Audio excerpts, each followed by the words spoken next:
This is episode number 20 of Cult Life with me, your host, Robin Jackson.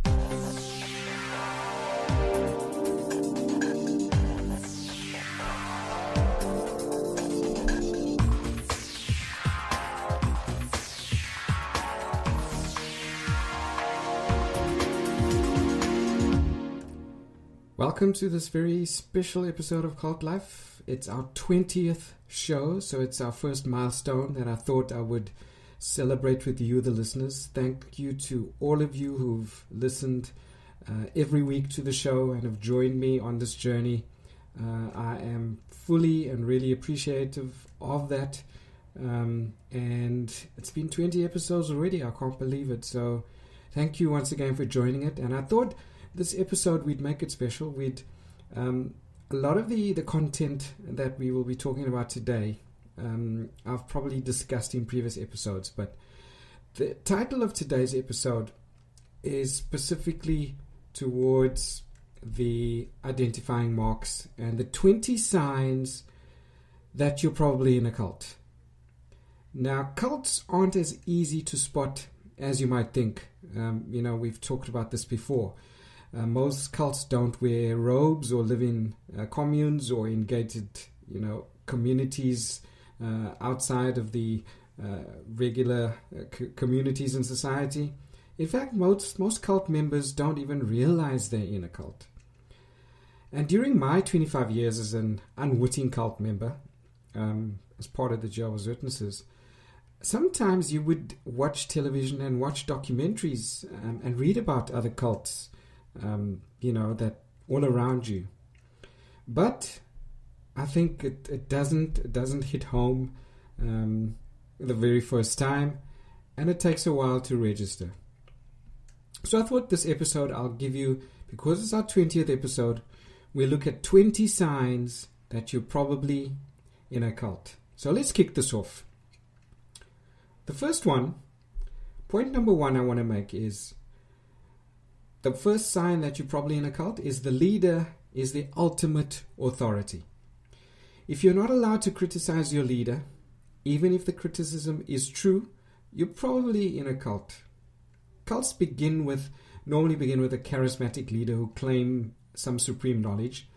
They may call themselves a prophet or a messiah or a messenger or enlightened teacher or governing body. They can also be CEOs, military officials, politicians, and self-help gurus. Cult leaders convince members to forfeit their critical thinking ability in return for a sense of belonging, a sense of, and authority, and a sense of purpose. So to members, it doesn't matter what the evidence or logic may suggest, the leader is always right and their misdeeds are always justified. And criticism of the leader is often forbidden. So that's the first one. Number two, the group suppresses skepticism.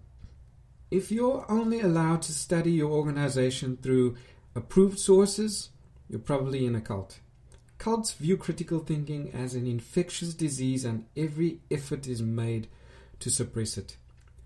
Doubting members are encouraged to isolate themselves from outside influences and focus solely on the doctrine of the cult.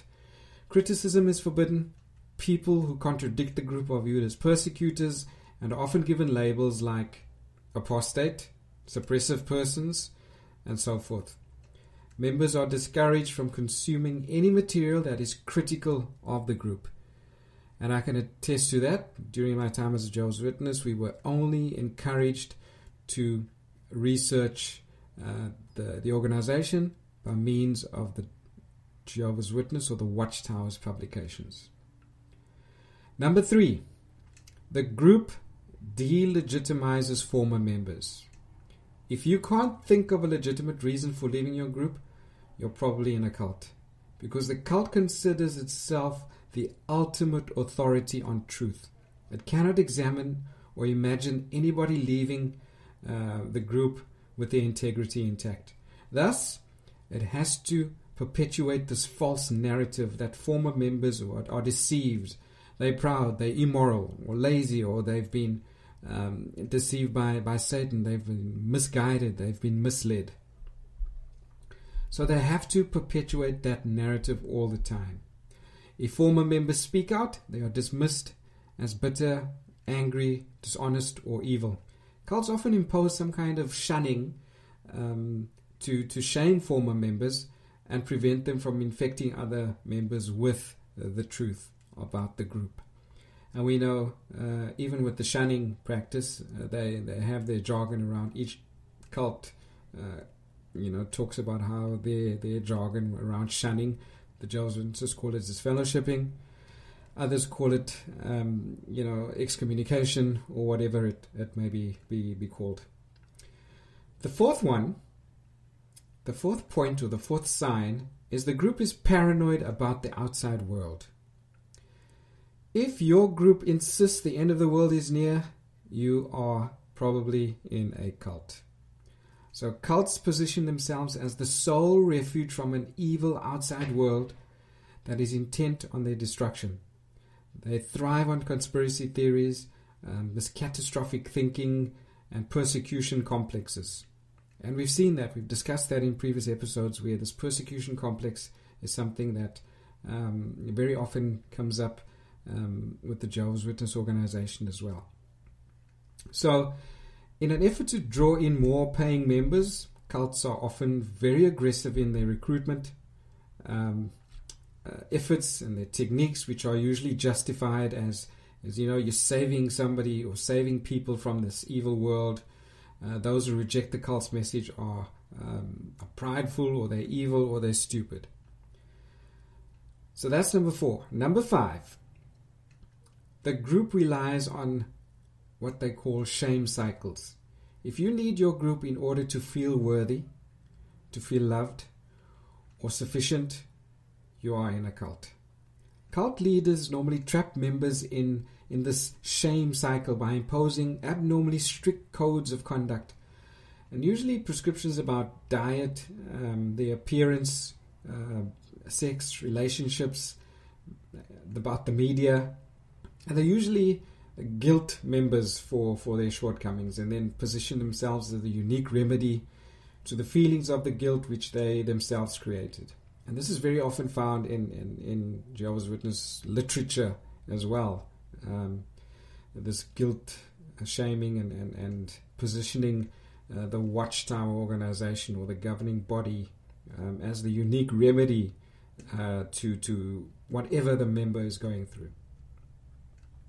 So cult members are made to believe they are insufficient, unworthy on their own, and that the only way to become worthy is to confess their shortcomings to the group or the leader. The leader then becomes the mediator of worthiness and the foundation of the member's self-esteem. Leaders who can make followers feel bad about anything can use shame to manipulate followers into doing anything, even if it's against their own self-interest or against their better judgment. Number 6, the leader is above the law. The leader or the leaders is above the law. If you're held to a different moral standard, specifically in regard to sex, you're probably in a cult. A prevalent idea among cult members is that they are above the law, be it human or divine. This idea allows them to exploit their followers economically and sexually without repercussions. When confronted with this, they do not confess, but create justifications for their improprieties. Sexual grooming of members is very common. Loyal cult members will perform any amount of mental gymnastics to justify or ignore the leader's behavior. Number 7, the group uses thought reform methods. If you're serious questions are answered with cliches, you're probably in a cult. Indoctrination or brainwashing is the process through which a cult slowly breaks down a person's sense of identity and ability to think rationally. So behaviors like excessive fasting, prayer, hypnosis, scripture reading, chanting, meditation, drug usage in some cults can all be used to increase a person's vulnerability to the leader's suggestions. And very often the hallmark of indoctrination is the use of thought-terminating cliches.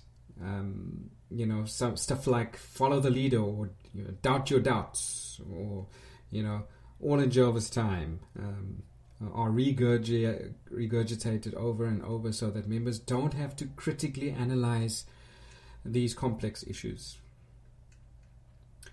Number 8, the group is elitist. If your group is the solution for all the world's problems, you are in the cult.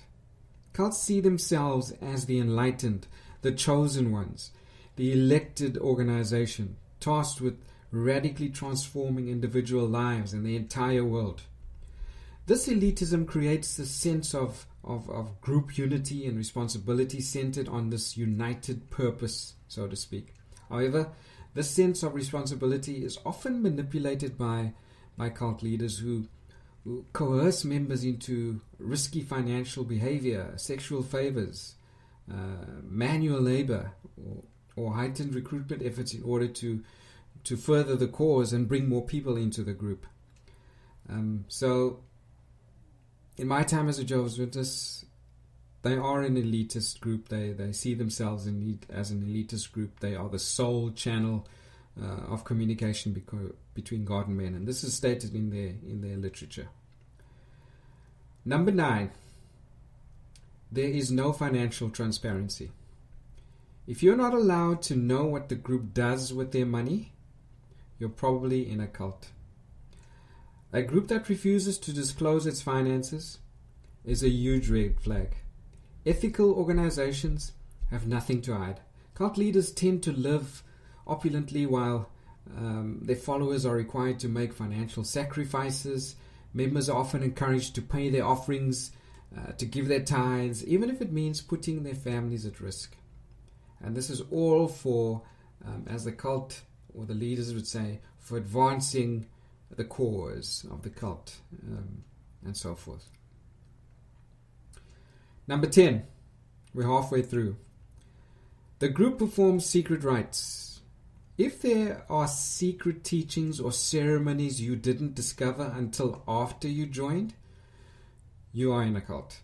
Cults use secret rituals as rites of passage very often that solidify a member's loyalty to the group.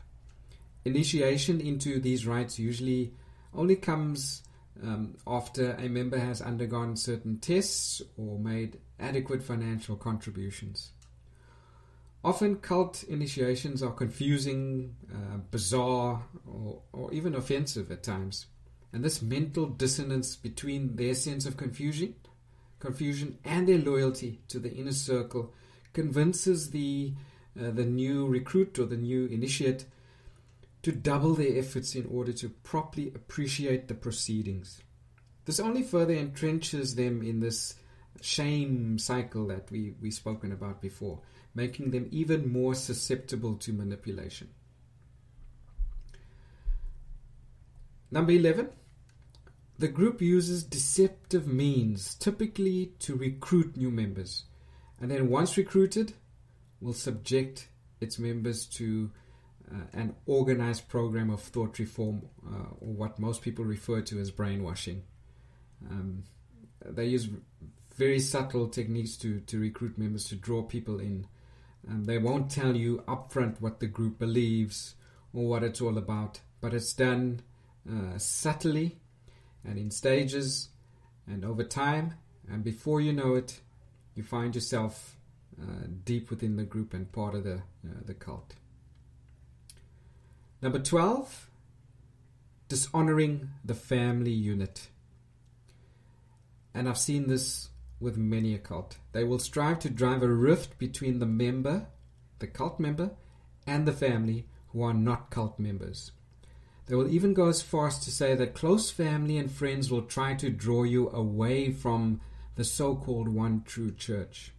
So they try to build this rift between you and your family members, but not only family members, even friends, because they know that family members and friends will probably warn you against, the true doctrine, or the true workings, or the inner workings, or the hidden workings of the cult. And that's why many times these cult members will try and separate you from close family and friends. Number 13, many cults use sleep deprivation. Simply keeping people from sleep or rest is a very effective tool at controlling thoughts. And one cult leader, Chuck Diedrich, the leader of the Synanon Rehab cult, he described it like this. He says, if you keep people awake long enough, you can make them believe anything. And that often happens within many of these smaller groups, these smaller cults. The Hare Krishna group also practices sleep deprivation with their devotees. Number 14, the group has this polarized us versus them mentality, which causes conflict with the larger society, within larger society or the community. So, it's always this: they are the enemy, we are the chosen ones. We've got to fight to keep and to stay within the group, and to fight to keep the organization pure. So this polarized us versus them mentality is usually there, and it's practiced during my time as a Jehovah's Witness. I experienced that. Any former Jehovah's Witness will tell you that. The rest of the world is bad associations, spoil useful habits, are all cliches that were bandied around with the Watchtower Society. Number 15, members are encouraged or required to live and or socialize only with other group members. So, to keep the outside influences, or to keep you from finding out the true nature of the group, many times you are encouraged only to associate with cult members who are in your church or in the sect or in the group, and that's to keep the group within this polarized mentality, this us versus them mentality that I spoke about in point number 14.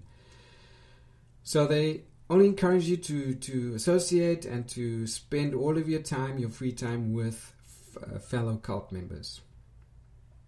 Number 16, dependency upon the group or the leader for solving problems and solutions to problems and definitions without meaningful reflective thought. And there's the seeming inability to think independently or analyze situations without the group's involvement. So independent and critical thinking is not encouraged. If you have a problem, you are always encouraged to seek the help or the assistance of either the leaders in the organization or in the group, be it elders or whatever you may call it within the group.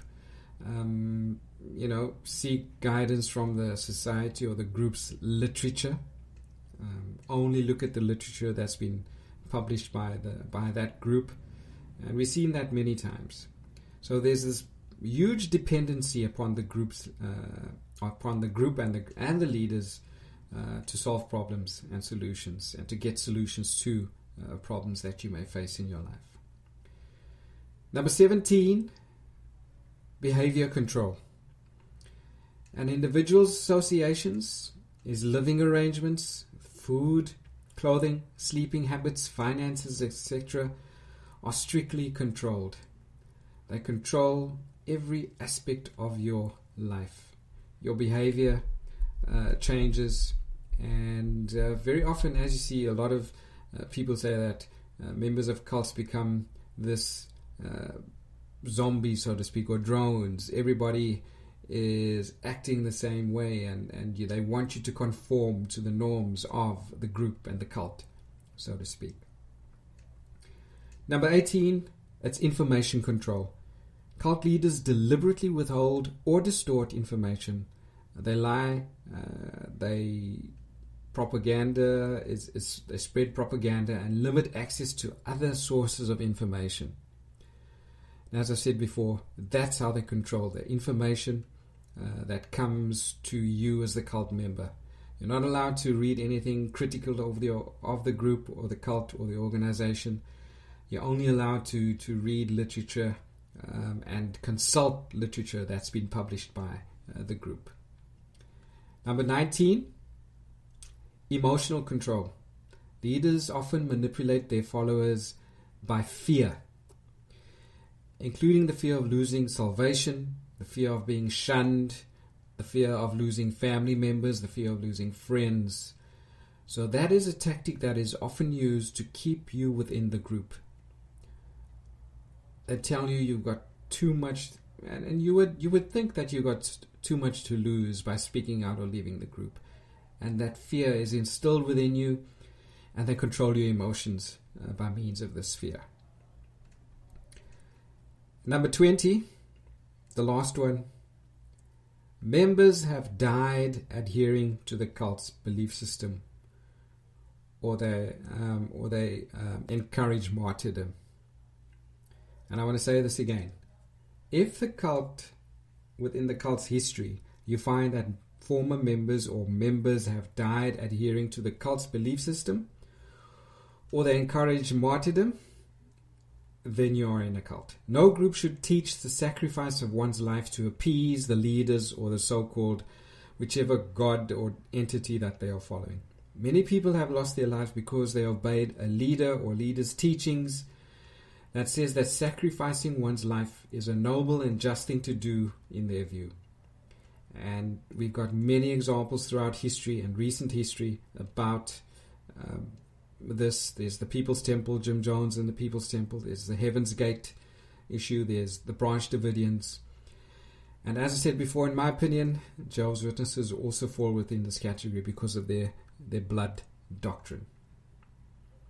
So if members have died and adhering to the cult's belief system or have made themselves martyrs, then you are probably in a cult. So those are the 20 signs that I thought I'd share with you in this episode to mark our 20th episode. The 20 signs that you're probably in a cult.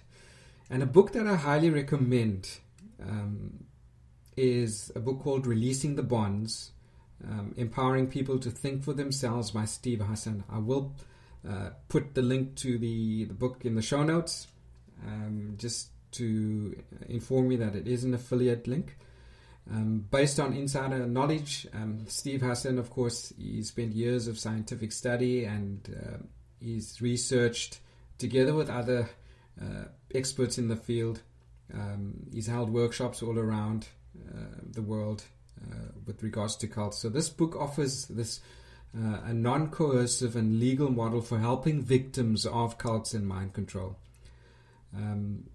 And he teaches what he calls the strategic interaction approach, where he teaches family and friends how to strategically influence the individual involved and lays out practical methods for recognizing the signs of a destructive relationship, the undoing residual effects of past cult experiences, and refuting fallacies about these groups and becoming active in opposing them. So it helps you, even if you're just an outsider and you might have a family member who's being caught up in a cult or a destructive group.